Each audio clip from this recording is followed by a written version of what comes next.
Good morning, students. Today we'll discuss homeostasis.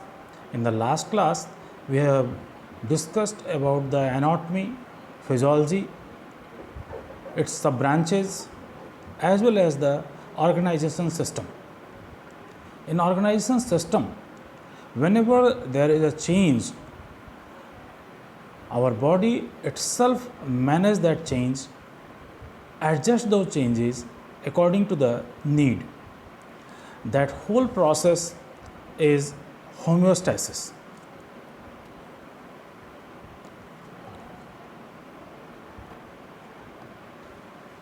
Homeostasis is made up of two words, that is the homeo and stasis.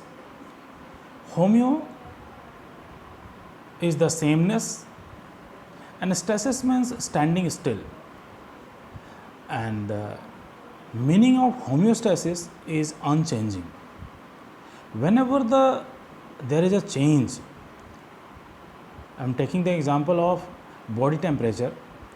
By any way, by any means, if your body temperature rises, body automatically works to lowers down the elevated body temperature,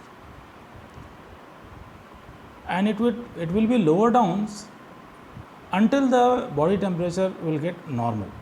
For that, what the body is doing, there is extra sweating. Due to the extra sweating, the body temperature lowers down, and if there is any antigen which enters inside our system, our body immune system will work against that antigen, against that virus, bacteria, or anything which have been entered in our system, kills those bacteria, and body's temperature again comes down. We can say homeostasis is the body's attempt to maintain relatively stable internal condition, even though the outside world is continuously changing. So that is homeostasis. Example, as you discussed, the body temperature, blood pH. Whenever there is a change in the blood pH, body will works to lowers down or to up the blood pH. How come this homeostasis will be taken place? What is the mechanism of that homeostasis? To understand this mechanism, we have to understood that there is a communication system within the body, and that communication system provides some message to different systems to work against that change. That communication system is done mainly by two organ system. One is the nervous system and the second one is the endocrine system. This nervous system acts via neural electrical impulses, and endocrine system works via blood-borne hormones. These all homeostasis control mechanism have at least three interdependent components. Whatever the changes are there, to make those changes normal, there are at least three components. One is the receptor, second one is the control center, and the third one is the effector. Now we'll see one by one what is receptor, what are control center, and what are effector.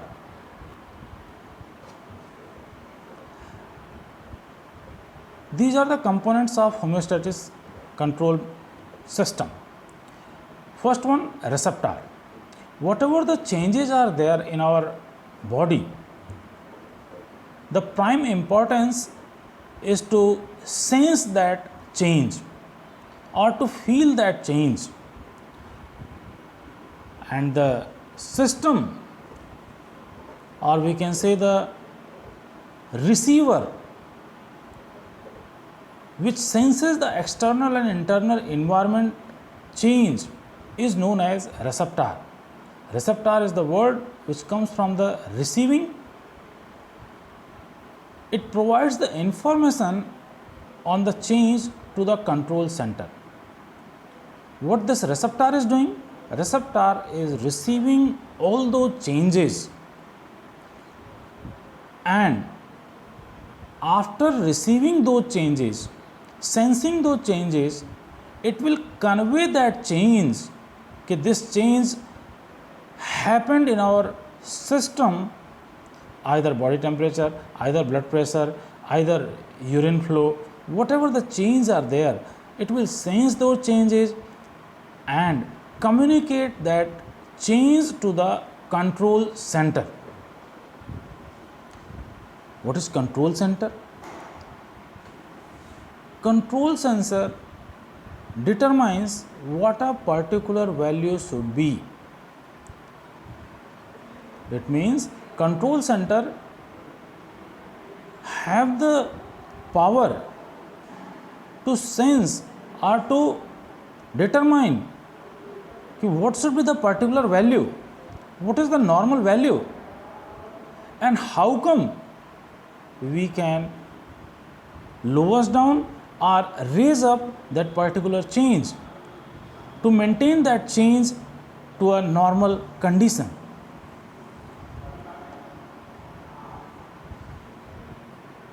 Either the change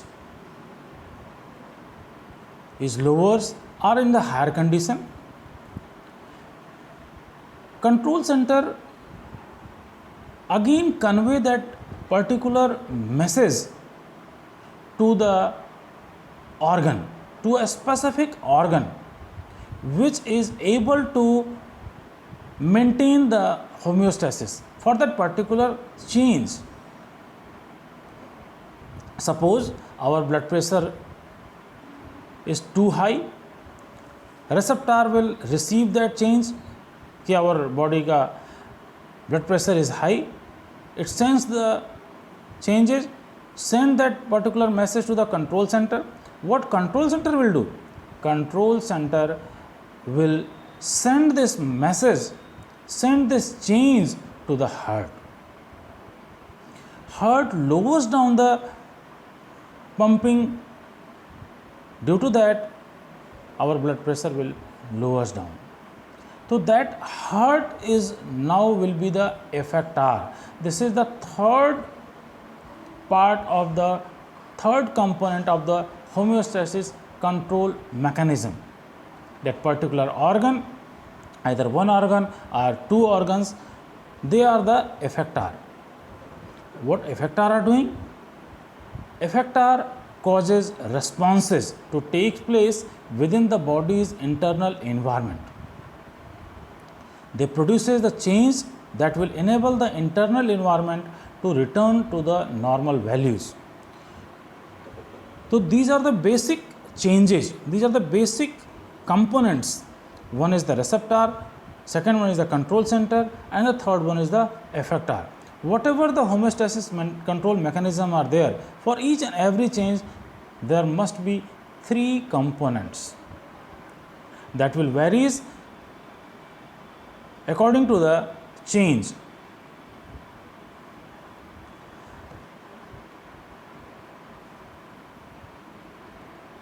See, this is the pictorial presentation for the homeostasis. Suppose there is a balance, it will be straight, and whenever there is a change, that balance will get imbalanced. The two things we can do: either we put some weight on one side of the pan, or we can remove some weight from the second hand of the pan, and this picture shows that imbalance. Suppose there is a change, then balance will get imbalanced. This imbalanced system is sensed by the receptor. See in the left hand side there is a receptor. It will sense that particular change, and that receptor send that particular message. It provides input information sent along the afferent pathway system. So there is a pathway by which all the senses, all the changes which has been received by the receptor will be transferred to the control center. In this picture, at the top side you can see the control center, where all the changes, all the disturbance will be transferred to the control center. What control center will do? Control center provides an output message. It will receive input message via the afferent system, afferent pathway, and it provides the output message, output information along the efferent pathway. To whom? To the third one component, that is the effector. Effector may be heart, may be lungs, may be kidney, whatever it is, according to the change. Then what effector will do? Effector can do two things. Either it will increase the concentration of that particular thing or decrease the concentration of that particular change. That is the responses of effector feedback to influence magnitude of the stimulus and returns variable to the homeostasis. So this is an ideal picture of all the components. First component is the receptor, which will sense the changes. That receptor provides an input to the control center via the afferent pathway. That control center provides an output message to the effector via the efferent pathway, and that effector will cause the change. Whatever the change have been occurs, that will be, if the concentration is more, it will be lowers down. If the concentration is less, it will be increases by the effector. And effector is always an organ or organ system.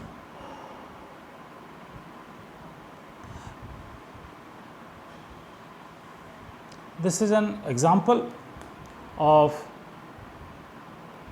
a boiler.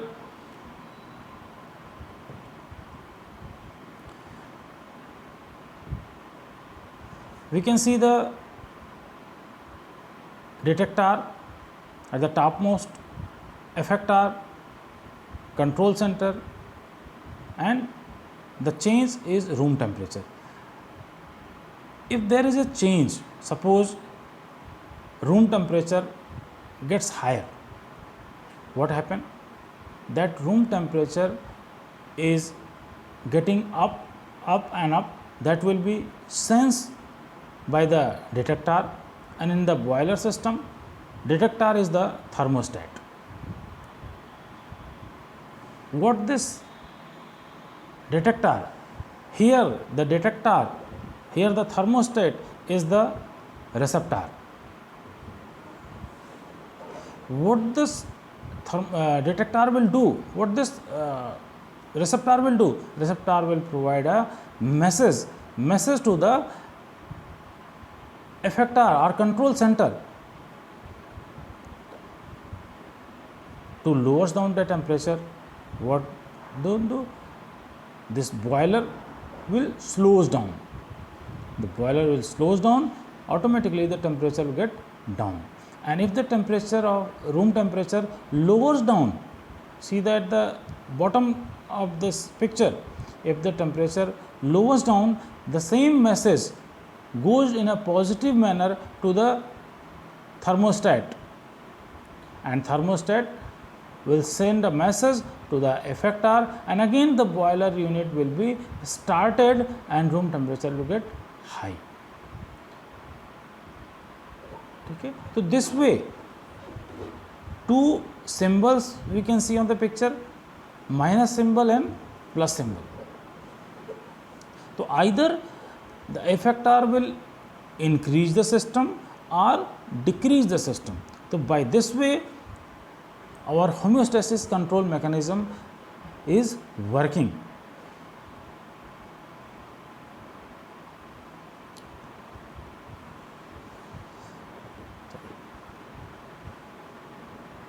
All these mechanisms what we have discussed can be divided into two. So, we can say there are two basic mechanisms for the homeostasis control. One is the negative feedback mechanism and the second one is the positive feedback mechanism. Now, we will see what is positive feedback mechanism and what is negative feedback mechanism. In negative feedback mechanism, the net effect of the response to the stimulus is the shut off the original stimulus or to reduce its intensity.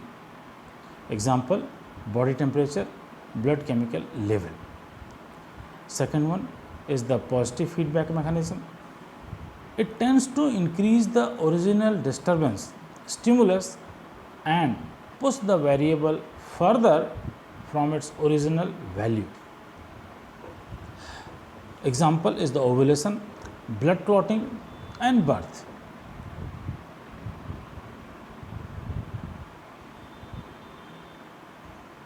See, this is the ideal negative feedback mechanism. This is the example of body temperature. What happens when the body temperature rises and what happens if the body temperature lowers down. In this picture we can see when the body temperature is high, what happens? If the body temperature is high, it is very clear that we have to decrease the body temperature. So, how the body will work to reduce the body temperature? Body temperature gets high, this will be sensed, this will be detected by a detector. In our body, what are the detector? Detector for the sensing body temperature or sensing the temperature is the specialized temperature sensing nerve endings, which can sense the temperature. Then that thing goes to the effector. Effector are the group of cells in the hypothalamus. Then control center. Control center will provide message to different organs like skeletal muscles, blood vessels, and to change the behaviors by which the body temperature gets lowers down. And just opposite, when the body temperature gets down, a positive message goes to the detector that there is a lower body temperature gets lowers down, then detector will sense that, it will send to the effector, and then there will be a change, there will be a elevation in the body temperature.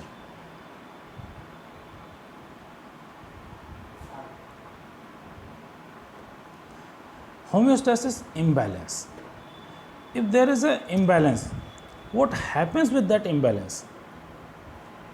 Most of the disease can be regarded as a result of its disturbance, and that is called a homeostasis imbalance. As we age, our body control system become less efficient and our internal environment become less and less stable. These events increases our risk for illness and produces the change we associate with the aging. It means we can say all these diseases, or we can say the most of the diseases are the result of homeostasis imbalance. When the body cannot accommodate that change, cannot lowers down or increase that change, then if it will be lingered on for a longer duration of time, that will cause a disease in our system. And that diseases, most of the diseases occurs when we are in the old age, because at the time of old age our body system becomes less efficient and our internal environment becomes less and less stable. That is caused the homeostatic imbalance. This is all about the homeostatic imbalance, homeostasis. What is homeostasis? Now we will discuss few anatomical terms. What is the language of anatomy? Body can be divided into two portions. One is the axial portion and second one is the appendicular portion. One by one we will see what is this axial portion and what is appendicular portion. Axial portion, we can say, which is in the center of the body, axis, and other organs which are appended with that axis is the appendicular portion. Few directional terminologies. These terminologies are important to understand the anatomy. Few of them enlisted here. Those are important to study the anatomy. One by one we will discuss. Superior. Superior is also known as cephalic or cranial. What does mean? If we are saying the direction towards the head, upper or above, whatever we are saying towards the head, that is the superior. Inferior is also known as caudal. Caudal means towards the feet, under or below. Next terminology is the anterior. It is also known as ventral. That is front or in front of. Posterior, it is also known as dorsal. That means back or in back of. Medial, it is also in some textbooks it is mesial. It is towards the midline of the body. Lateral means towards the side of the body or away from the midline. These terminologies are important. Sometimes in examination they are saying कि nose is superior or inferior to the head.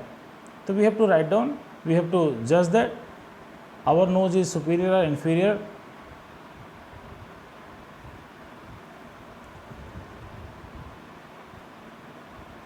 Another terminology is intermediate. It is in between the two structures. Next one, ipsilateral. Ipsilateral is the on the same side of the body. Contralateral on the opposite side of the body. Next terminology is the proximal. Proximal means towards the trunk of the body. Trunk means stomach side, or the point of origin of a body part. Distal means away from the trunk of the body or the point of origin of a body part. Superficial means towards the surface of the body, and deep, away from the body surface. In this picture we can see some directional terminologies.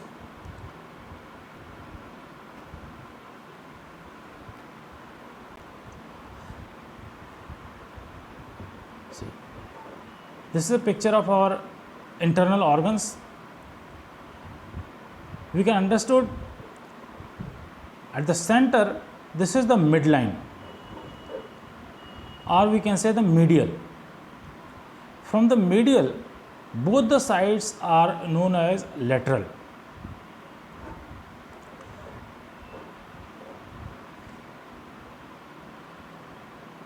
Few things are there, we will see here. At the right hand side, if you will see towards the head, that is the superior, and towards the feet, inferior. And the left hand side,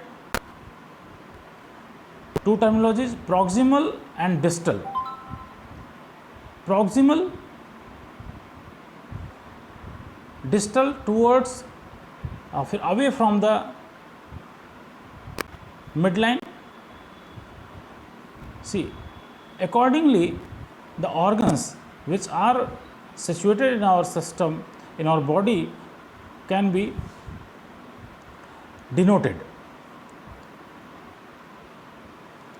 We can see esophageal trachea, few bones, clavicle bone, scapula, ribs, stomach, transverse colon, descending colon, urinary bladder. And the left hand side, we can see the right lung, sternum, humerus bone in the hand, radius and ulna in the hand, and many more organs. So this way we are directing the system. Few examples of positions that we have studied, like the navel is inferior to the breastbone. It is correct. The heart is posterior to the breastbone. What about the arms? In comparison to the chest, so we can say the arms are lateral to the chest. If we can say the elbow, what about the elbows? Elbows is proximal to the wrist.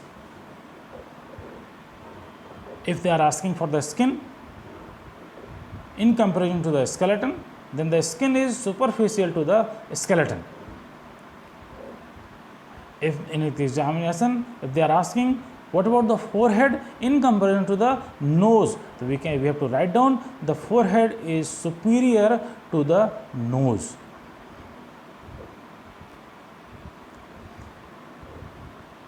Accordingly, the breastbone is anterior to the spine. The heart is medial to the arm. Medial means in between the two arms. So we can say the heart is in between two arms. In place of in between, we can write down the heart is medial to the arm. Accordingly, intermediate terminology, the armpit is intermediate between the breastbone and the shoulder. The knee is distal to the thigh, and the lungs are deep to the rib cage. So these are the examples of anterior terminology, medial, intermediate, distal, deep, how we are denoting. Now these are the body planes. It is for the study purpose to understood the different organs. There are three planes. One is the sagittal plane, second one is the transverse plane, and the third one is the coronal plane. Sagittal plane is also known as median plane. If the body cuts into two halves, transverse plane is the horizontal plane. Again the body cuts into two halves from in between, or we can say the transverse plane. Coronal plane, whole body will be cuts into two halves, that is the frontal plane or coronal plane. Sagittal plane, when the cut made along the lengthwise or the longitudinal planes of the body dividing into left and right part, that is the sagittal. Mid sagittal plane, right and left parts are of equal size. Second one is the frontal or coronal plane, the cut made along a lengthwise plane that divides the body into interior and posterior part. In the previous slide, again I am showing you that is what is the transverse plane.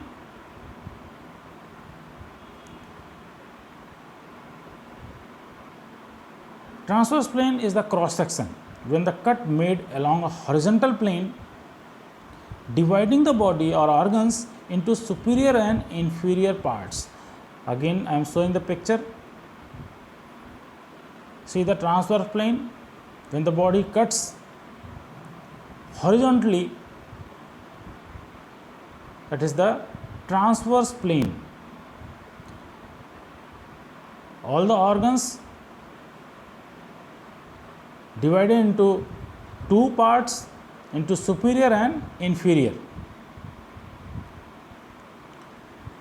See, this is the sagittal plane. Again I am showing this picture.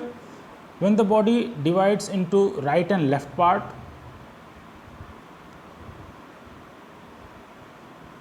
and the mid sagittal means median plane divides body into two equal halves, and that is the sagittal plane.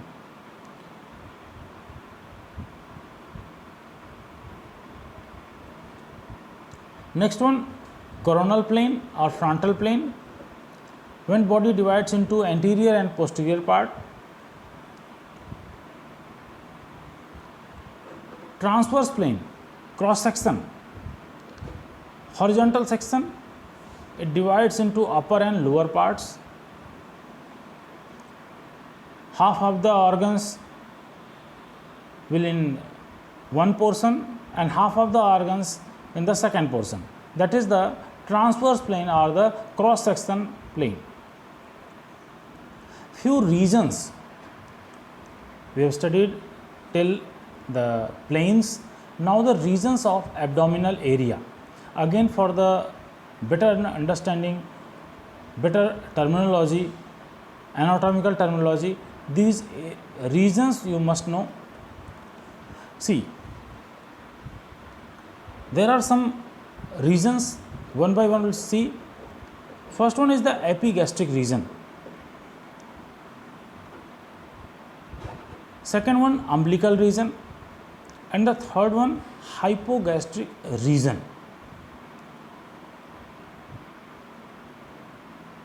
In another two planes, left hypochondric region, left lumbar region, and left iliac region, and the second side, right hypochondric region, right lumbar region, and right iliac region.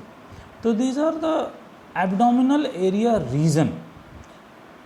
While studying the anatomy and physiology, we will say intestine in comes under which region? So you can say this umbilical region.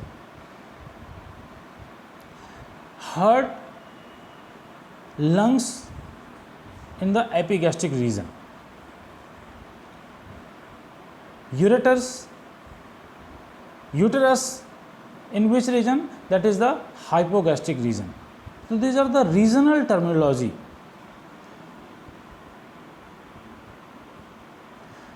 And these are the quadrants of abdominal area. 4 quadrants: right upper quadrant, left upper quadrant, and downside right lower quadrant and left lower quadrant.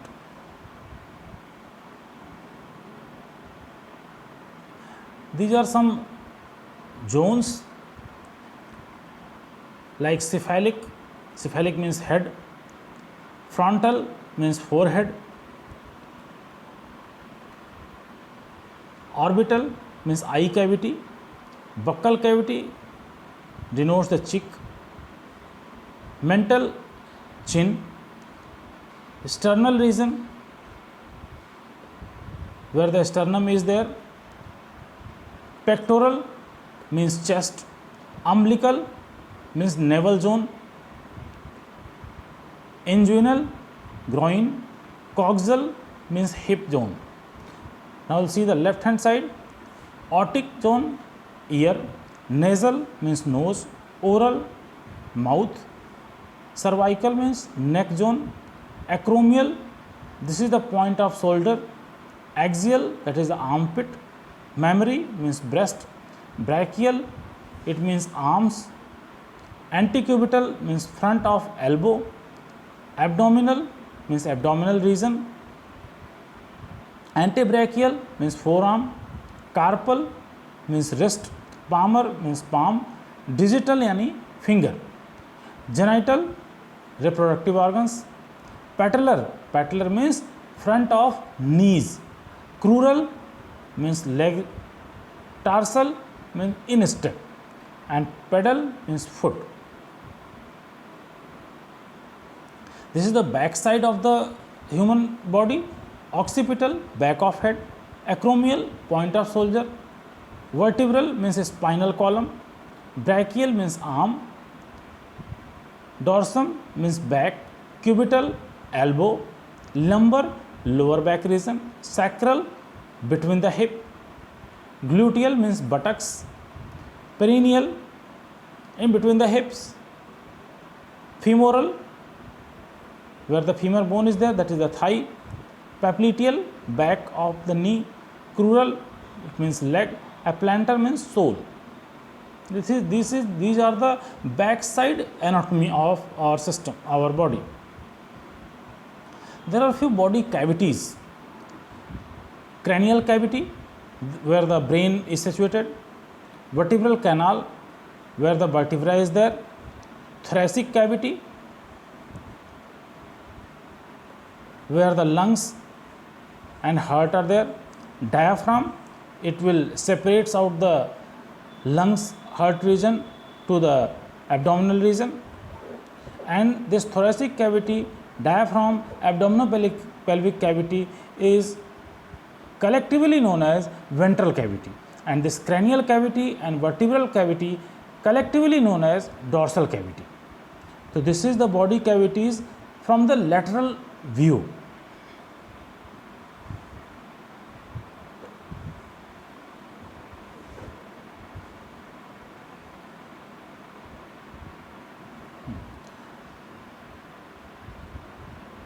These body cavities from the coronal view.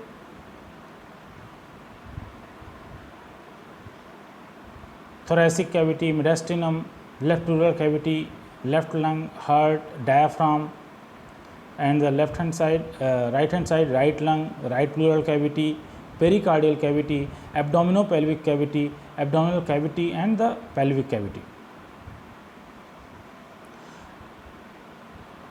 Now few membranes. Visceral membrane, it refers to the membrane closest to the organ. It is the membrane which is close to the organ. Parietal membrane, it refers to the membrane that lines the body wall. The pleura, which surrounds the lungs. Pericardium surrounds the heart. Peritoneum surrounds the abdominal organs. So this is all about the homeostasis mechanism, body planes, body cavities, as well as the membranes. This is all about the today's class. Thank you for the today class.